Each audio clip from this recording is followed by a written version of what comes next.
She's all of 15 and has become a global icon for millions around the world. All she wanted was to go to school, and when she fought for the right to education for girls like herself in Pakistan's Swat Valley, she earned the wrath of the Taliban and nearly paid for it with her life. As Malala Yousafzai, the Pakistan education activist who's captured global imagination, recovers in a UK hospital, people around the world are observing Malala Day today.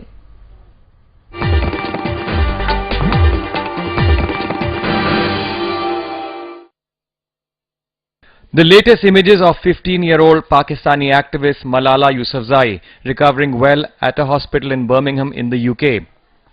And this image perhaps captures the essence of her struggle, the belief that girls too have the right to education, something that nearly cost her her life.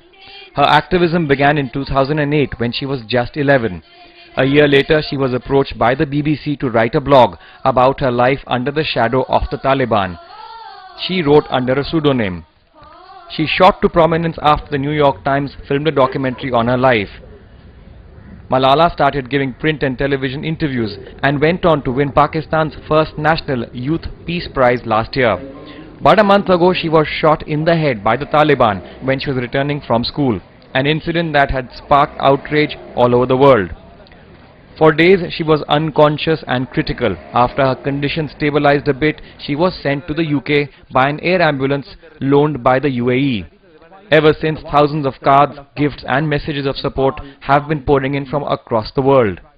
Malala is recovering well and wants me to tell you she has been inspired and humbled by the thousands of cards, messages and gifts that she has received.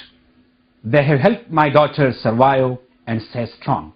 Malala's story has gathered so much international attention that United Nations Special Envoy and former British Prime Minister Gordon Brown has declared November 10th Malala Day worldwide.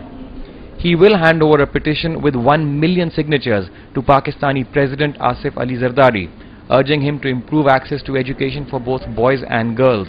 Meanwhile, thousands of Britons have urged their government to nominate Malala for the Nobel Peace Prize. Over 30,000 people have signed the petition in Britain. Similar campaigns are underway in Canada, France and Spain. From an anonymous schoolgirl in Pakistan to a global icon, Malala Yousafzai's story is truly inspiring. It resonates with anybody struggling for their own rights, or anyone else who just admires what she's done. And that's why thousands of people in the UK have signed the petition to get her nominated for the Nobel Peace Prize. Rahul Joglekar in London for NDTV.